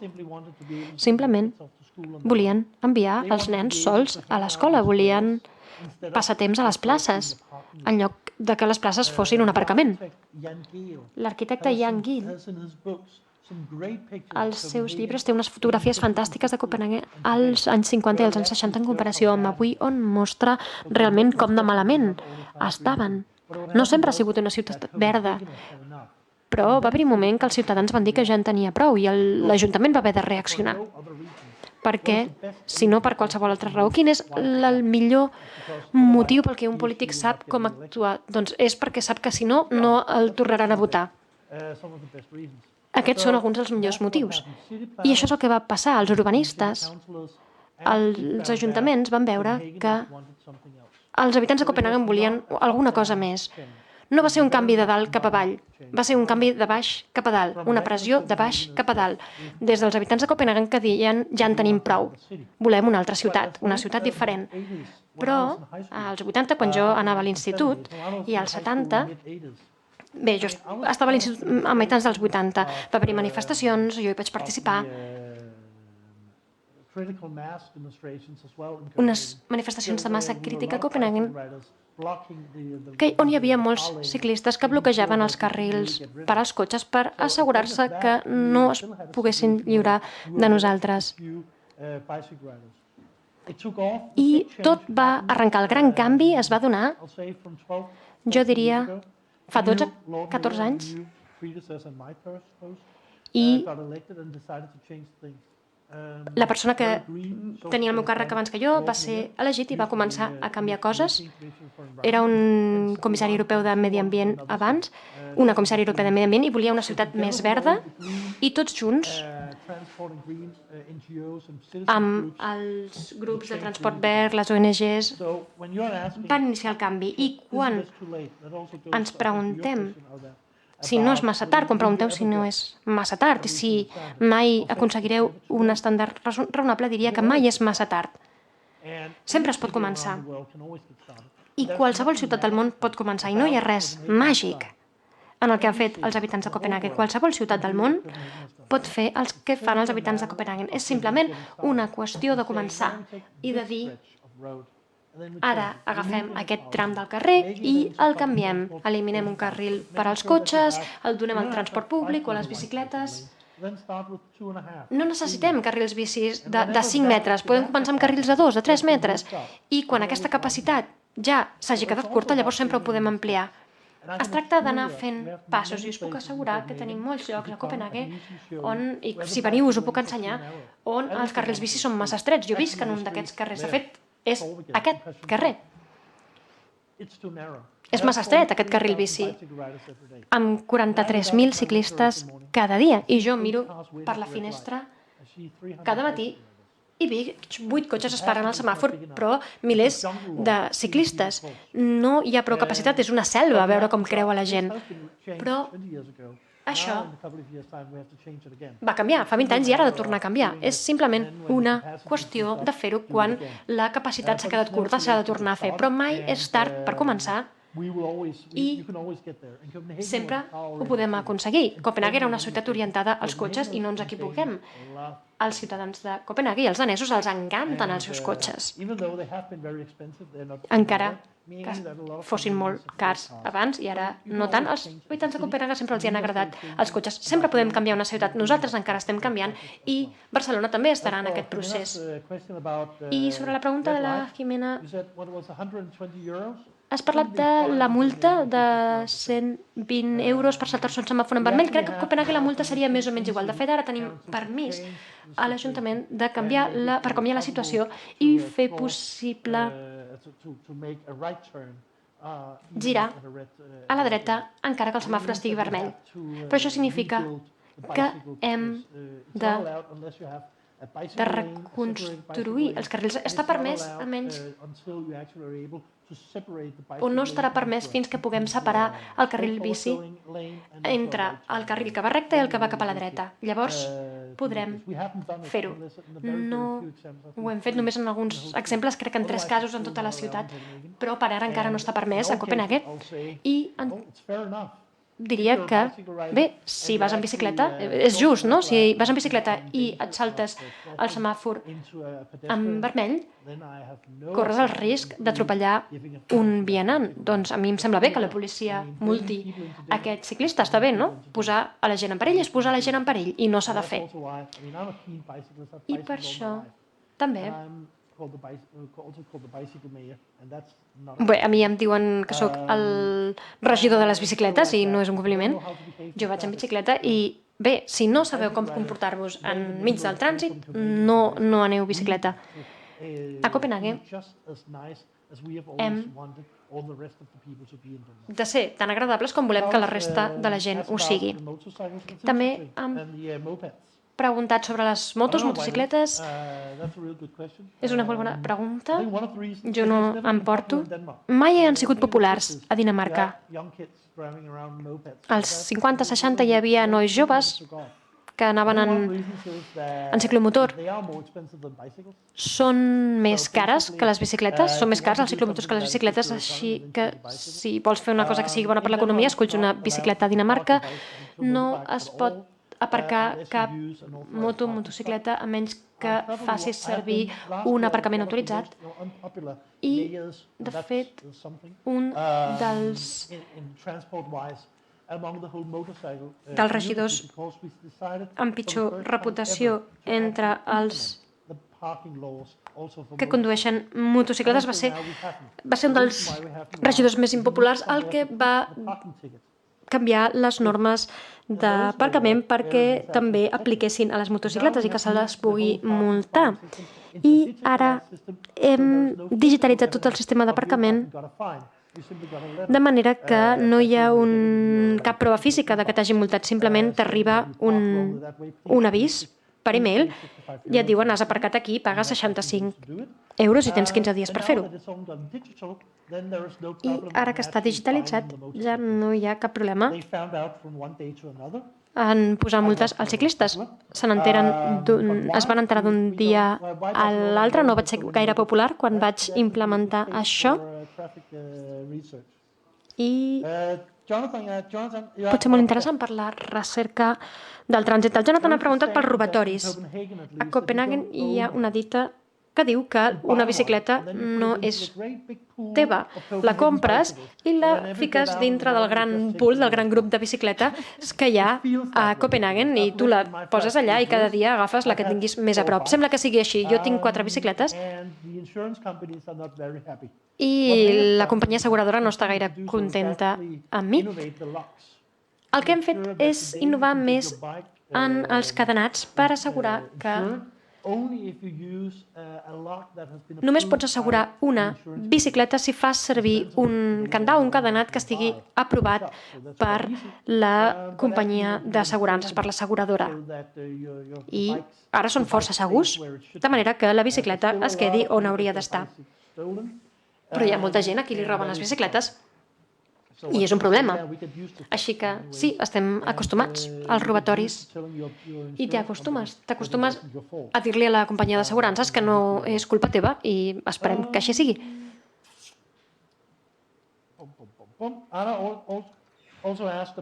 També si parlem de la gent que es desplaça a la feina, 40-45% de les persones van en bicicleta, perquè m'han preguntat sobre xifres, un 30-35% van en transport públic i la resta en cotxes i la resta caminant. Així que més o menys un quart del trànsit de persones que van i tornen de la feina és en cotxes, un quart, més o menys. Però si mirem la quantitat total de trànsit, en general, no només la gent que va a la feina, la quantitat de cotxes, la proporció de cotxes és elevada.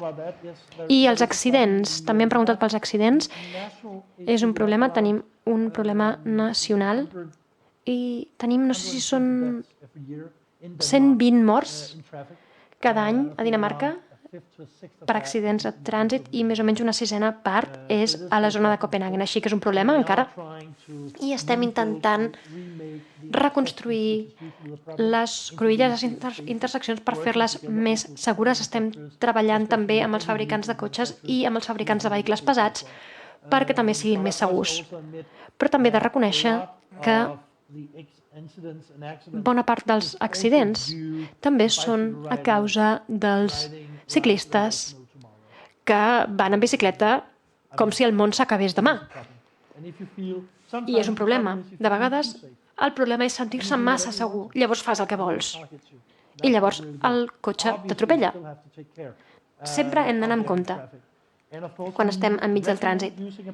I recomanem també fer servir un casc de bicicleta a Copenhagen. La Federació de Ciclistes ho recomana, però al Parlament ens hem alçat i hem dit no ho feu obligatori, perquè els cascs obligatoris només faria que la gent no agafés la bicicleta cada dia. I si m'ho pregunteu a mi, si em pregunteu a mi si jo faig servir el casc, jo miraré cap a una altra banda. Tinc un casc, la meva mare me'l va regalar. No he contestat la meva pròpia pregunta, oi? O sí que ho he fet. Doncs fem un altre torn, que hi havia moltes mans que es van quedar. Va, comencem per aquí. Susan. Roger.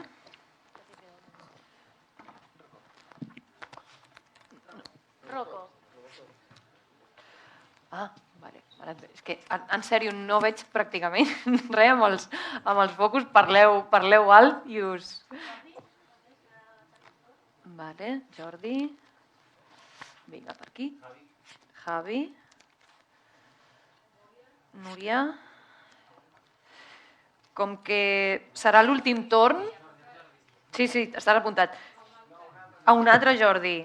Doncs serà l'últim torn, Aixequeu. Magda.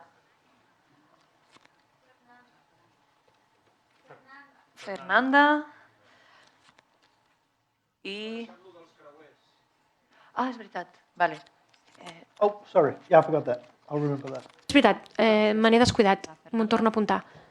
Sí? Hi havia algú altre? Vale. Noel.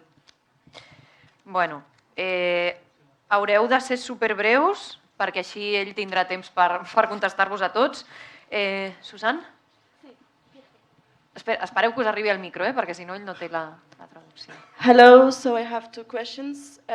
Tinc dues preguntes. La primera és sobre com els sistemes de transport intel·ligent poden interactuar amb els sistemes informals de transport i promoure un transport sostenible en els països en desenvolupament. És diferent de les vostres ciutats? I la segona pregunta,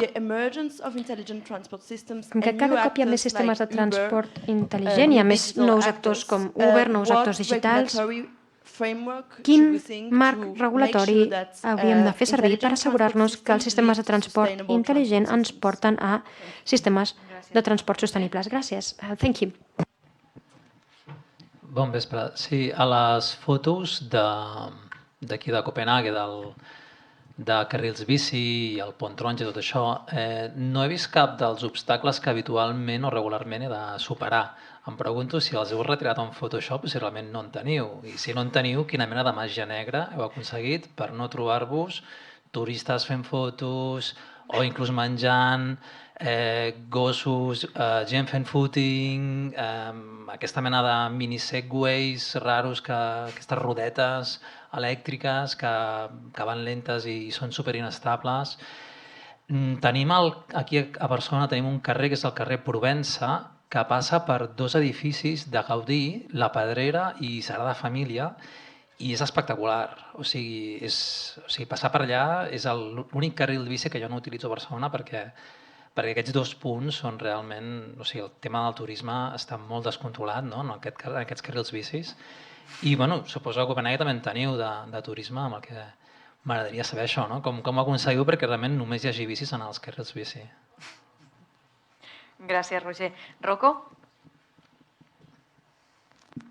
Hola, first of all, thank you for the presentation. Primer de tot, moltes gràcies per la presentació. Talking about si parlem de design guidelines. Directrius bàsiques de disseny. Bàsiques, guies bàsiques de disseny. Perquè ha parlat de coses més avançades, que també agraeixo, però si tornem a allò que és més bàsic, l'amplada, the way, like two-way or one-way, si és d'una direcció o de dues direccions, el carril bici, and the position in i la the posició I al know the carrer. answers. I've been many times to Copenhagen. Sé les respostes, he estat a Copenhagen moltes vegades, però et volia preguntar si pots destacar una mica, en primer lloc, some data. algunes about that, dades al and then respecte how important that i is com en són d'importants. for your council. Busquem el When you said teu consell, before bàsicament. I 2.5 quan has meters, parlat that's the abans standard. de 2,5 metres, que és I know estàndard, the older standard was 2.2. sé que l'estàndard and 5 anterior era de meters in the, 2,2 like, metres bigger i arteria. 5 metres en artèries Just més make grans. sure that everyone understand that it's on each side of the road. Em vull assegurar que because tothom no entengui one que és here, a tots not everyone els here cantons del carrer, understands perquè aquí no that. tothom ho Just, entén, això. Okay. Saps què vull dir? Jordi?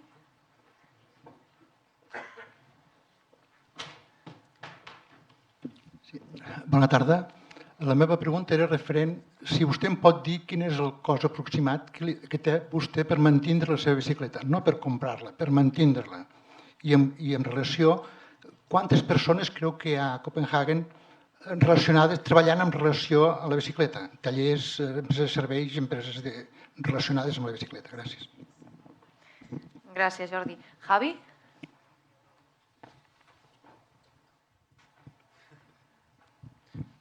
Hello.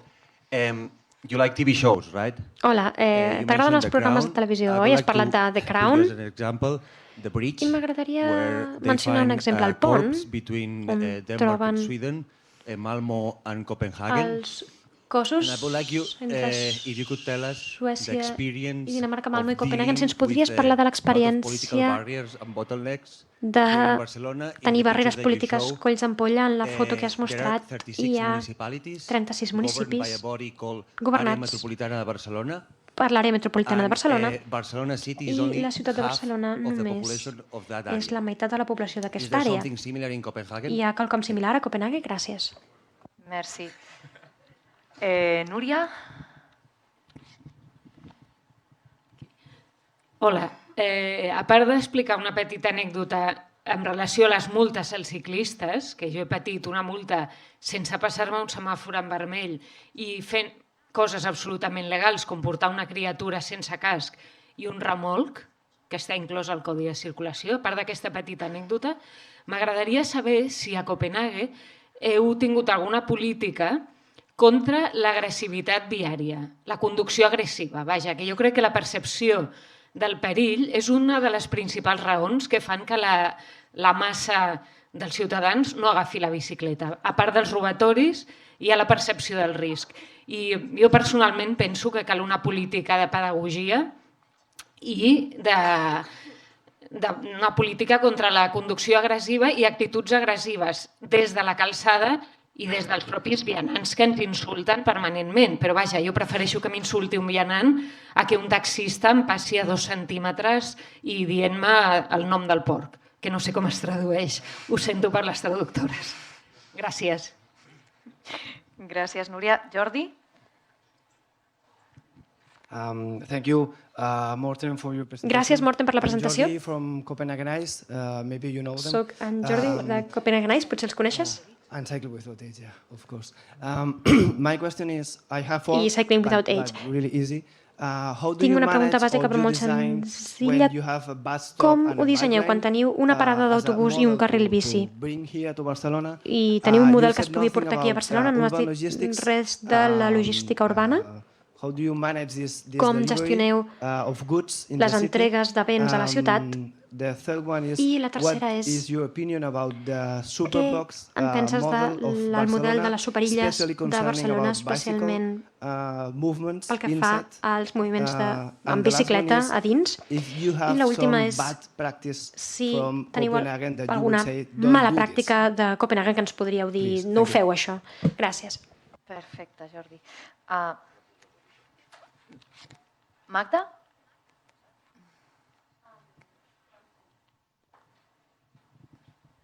La meva pregunta és com conviu aquest model, si és que ho fa, amb tot el que serien els vehicles elèctrics, entenent no com a ús més turístic i les rodes aquestes perilloses que han parlat, sinó com a un vehicle de mobilitat alternatiu per distàncies mitges llargues, no entrant en si la persona és més lazy o no, si ho contemplen i com ho tenen regulat.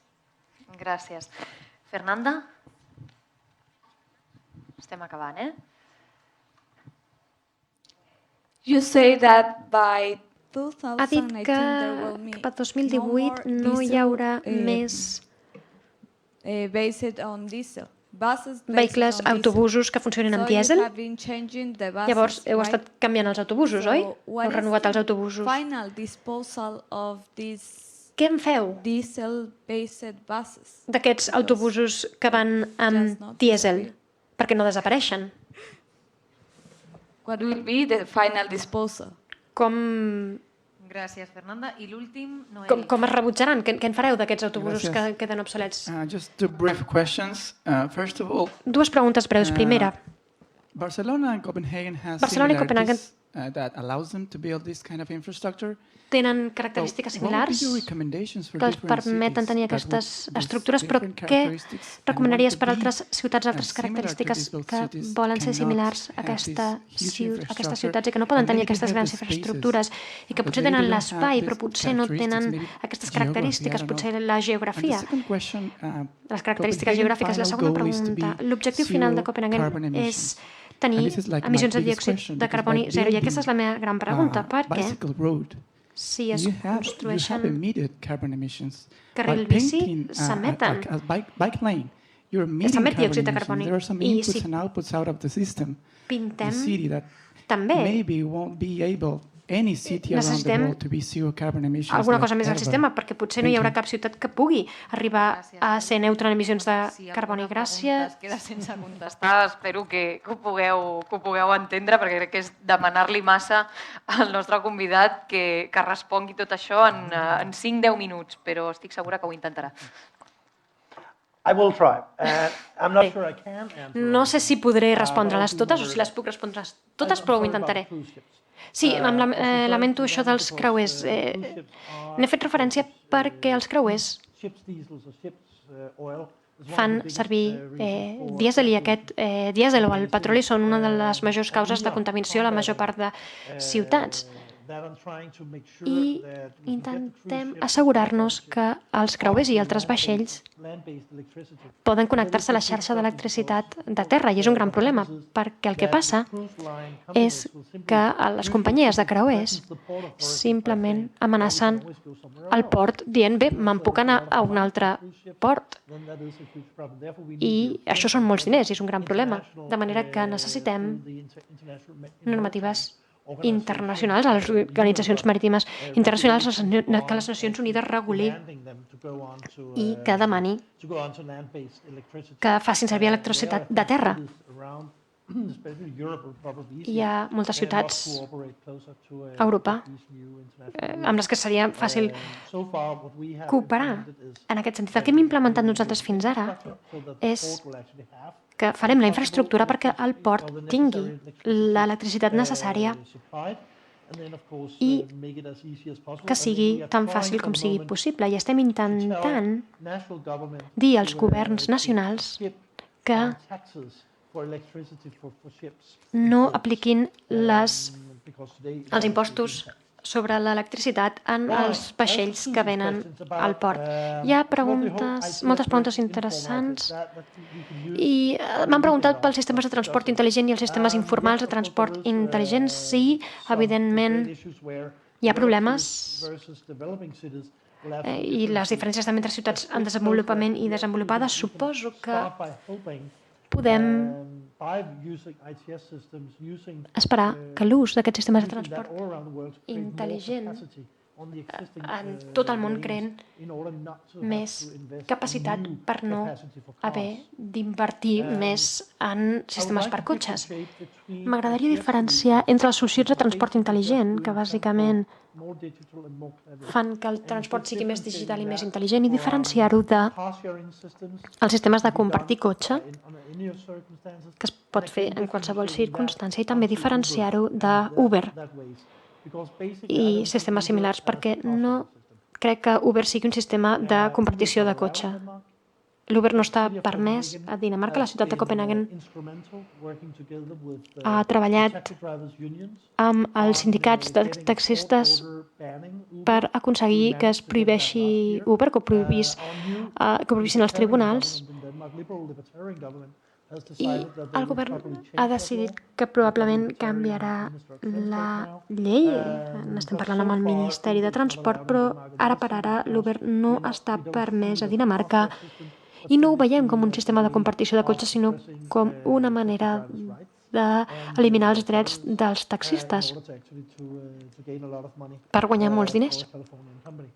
Per fer que aquesta empresa de Califòrnia guanyi molts diners. No té res a veure amb els sistemes de compartició de cotxe i que nosaltres aquests sí que els promovem a Copenhague, perquè compartir un cotxe privat és fantàstic. Assegurar-se que un grup de persones vagin juntes i comparteixin cotxe és una forma fantàstica d'aconseguir una societat millor. Però aquí hem d'intervenir amb noves normatives i crec que hem de ser molt innovadors i aprendre els uns dels altres, unes ciutats de les altres, per veure quines normatives existeixen a les diverses ciutats per poder començar a copiar-les. Podem parlar-ne? Sí. I pel que fa... Sí, he vist que ho escrivies. Roger, gràcies. Volia caure en la trampa americana de dir Roger. Sí, som molt bons fent servir el Photoshop. No. El que passa és que tenim un molt bon control social, per dir-ho així. He començat dient que si et comportes malament en un carril bici a Dinamarca, t'escridassaran. I és així. Saps que no hauries de ser-hi. No et quedis parat al carril bici. Per això hi ha la vorera. I crec que és una cosa molt que la portem a dintre. Les carreteres són pels cotxes, els carrils bici són per les bicicletes i les voreres són pels vianants. I si de manera voluntària o involuntària et trobes al lloc incorrecte, et corregiran. Això té a veure amb el control social, més que no pas amb una bona tècnica de Photoshop o la policia que manté l'ordre, perquè la policia aquí no fa res. Això té a veure amb persones que intenten comportar-se bé i el control social. I no digueu que ho he dit això, però probablement el control social és la forma més eficient, com a mínim a Dinamarca, de controlar aquesta mena de conducta inadequada. I això és el que passa. Pel que fa als turistes, a Copenhague hem treballat molt amb els hotels i amb totes les botigues de lloguer de bicicletes. Hem donat mapes amb guies sobre com comportar-se en els carrils bici a Copenhague en 7 o 8 idiomes. Hem traduït les iniciatives als diferents idiomes per assegurar-nos que la gent sap com comportar-se. Evidentment, hem de ser tolerants amb els ignorants que no saben com comportar-se, per dir-ho així, però forma part de tot això.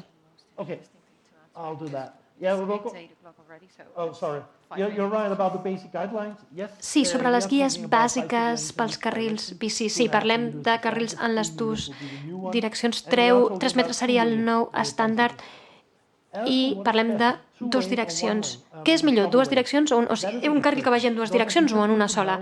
És una bona pregunta, perquè a Malmö, a Suècia, tenen aquests carrils de doble direcció i a ells els funciona. A Dinamarca no funcionaria, en part perquè Copenhague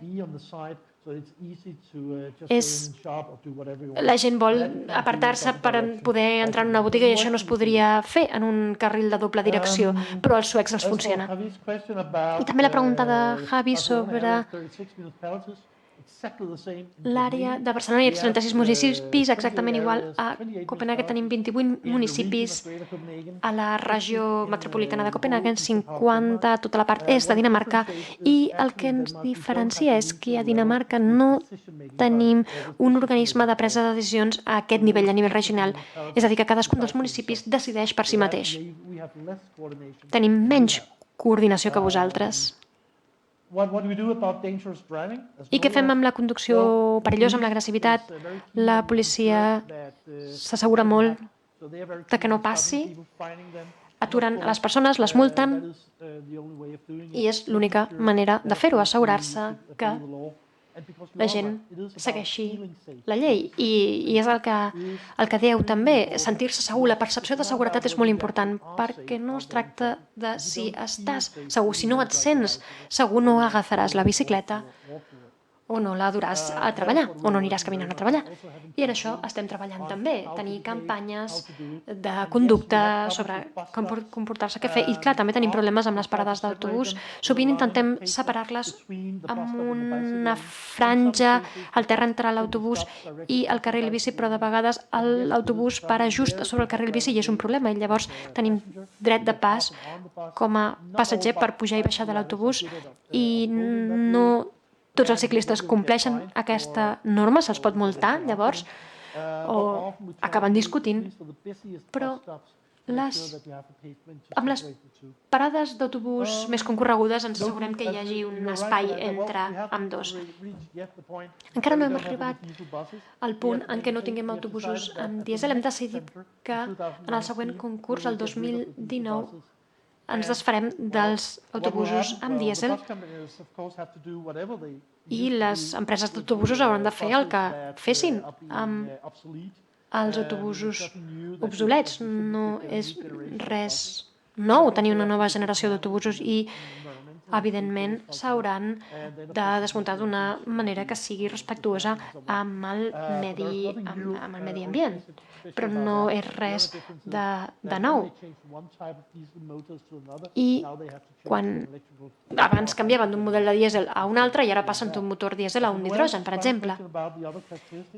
I una altra pregunta sobre les característiques de la ciutat, però sí, és veritat, però hi ha ciutats com Oslo, San Francisco, que tenen una topografia que és absolutament diferent, com a mínim de Copenhague. San Francisco, els carrils que pugen i baixen amb molta pendent i ells estan implementant carrils bici i, de fet, estan intentant augmentar la quota de ciclistes fins de més o menys un 2% a un 10-15%, que és una quota molt elevada per a una ciutat americana, i una de les maneres de fer-ho és promovent les bicicletes elèctriques, perquè llavors és més fàcil que la gent pugui pujar pels carrers que fan pujada, persones que no tenen els genolls tan forts. Així que hi ha moltes formes d'assegurar-se que, encara que tinguem una topografia o una geografia impossible, doncs que tot i així es puguin fer servir aquestes solucions de transport ecològic. És possible. I, de fet, qualsevol pot fer el que fa Copenhague. Si el temps és molt difícil o molt dur, les condicions meteorològiques són molt dures, nosaltres també les tenim, simplement et vesteixes amb la roba dient i tot és possible. Moltíssimes gràcies pels esforços i per concentrar les respostes. Moltíssim, no? La seva visita al senyor Kabel, aquí un petit regal de la ciutat. Jo crec que ha estat tremendament interessant. Podríem parlar, no sé si hores o dies, no? Realment tenim molts punts en comú, potser més dels que ens podem pensar des de fora. I sobretot, jo crec que estem perseguint uns objectius de sostenibilitat i de canvi modal molt similars. Tenim molt treball a fer, molt. Let's take our bikes and follow. Així que agafem les bicicletes i seguim el camí. I ens veiem a la propera conferència. Thank you. Thanks so much. Gràcies. Un moment, sisplau. Un agraïment a la traductora que ho ha fet molt bé. Moltes gràcies.